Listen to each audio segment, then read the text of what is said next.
Alright, so I know I've made a couple of boring videos in the past, and I want to kind of make up for that. The reason you won't be able to see them is because I deleted them a decent while ago. I just wanted to make up for that with this little video right here, titled, obviously, How Strong is Zabuza Momochi? You know, the big bad villain from Part 1 in the Land of Waves arc, who is partnered with Haku. Now, why did I choose Zabuza? Zabuza is actually one of my favorite characters in Naruto for several reasons. One, I think he's just criminally underrated. In my opinion, he's one of the more. I think he's actually one of the top tier characters in Part 1. Obviously, in Shippuden, he doesn't compare to anyone. Uh, I think he could have been a good, Mizukage. I think he's a lot better than Mei.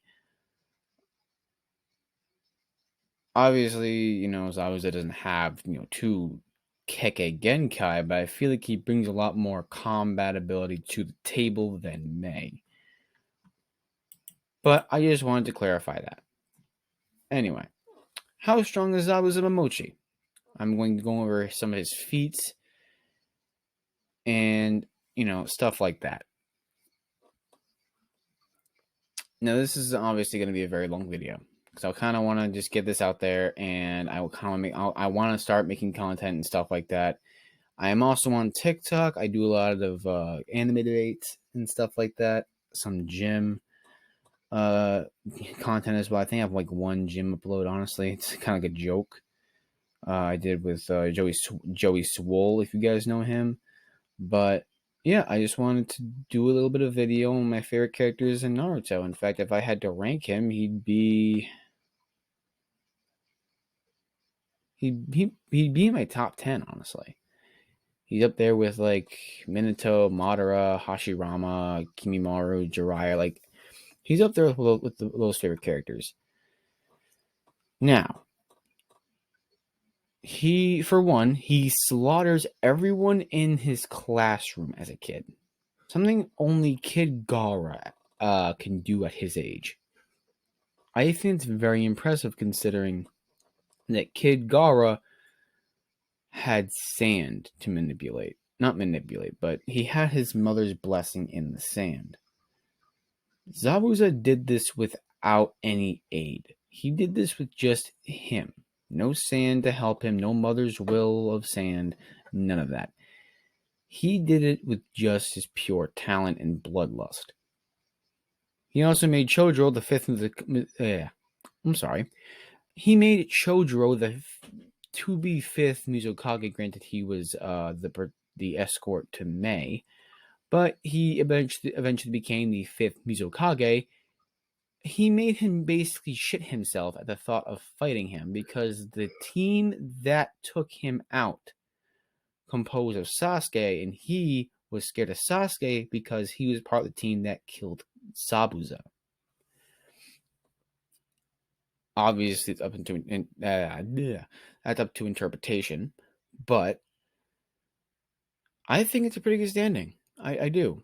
Sure, he could have heard a very outlandish claim that, oh my god, he's just the most powerful Mist Ninja in the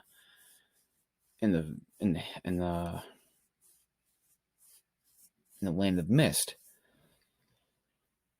Sorry, not the land of Mist. The village hidden in the mist, or the Mist Village. He would have beaten Kakashi, in my opinion. I think a lot of people agree with me on this one that he would have beaten Kakashi because he got him trapped in the water prison. Who is Kage level? I will admit, he was. I will admit he's not high tier Kage at that point, but he definitely was a low kind of Kage. He was a low tier Kage, but that's still a Kage. He definitely could have been Hokage, considering that he was appointed for it. He was also part of the most deadly 7 ninja swordsmen of the Mist. I will be going over those guys in a future video.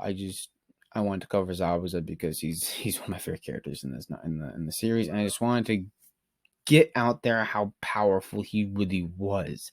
This guy could have legitimately been a low Kage threat.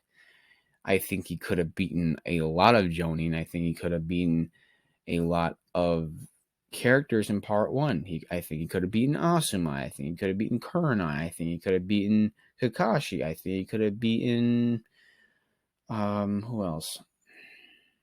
There's one more person I'm forgetting. I don't know.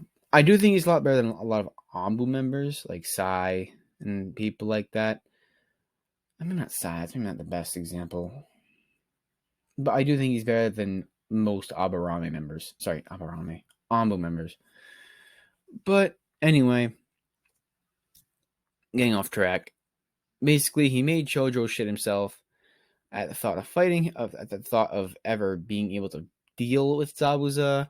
He was part of the most deadly seven ninja swordsmen. He slaughtered everyone in his classroom as a kid, and he would have beaten he would have beaten Part 1 Kakashi if it weren't for Naruto and Sasuke. Overall, how strong do I think Zabuza is? In my opinion, he could be very, very high tier Jonin, like top class Jonin, or one of the lower Kages, like one of the worst Kages to ever exist, or one of the best Jonin to ever live. Sorry, to be alive. I don't think he'd be the most powerful Kage, obviously. I think he'd honestly be one of the lower tiers that we know of. But I think he would be a very powerful Jonin. I think if you had to rank all the Jonin in part 1, I think he'd honestly be in the top 5. But anyway, that's going to do it for this video, guys. I hope you guys enjoyed, and I'll see you all in the next video. Peace.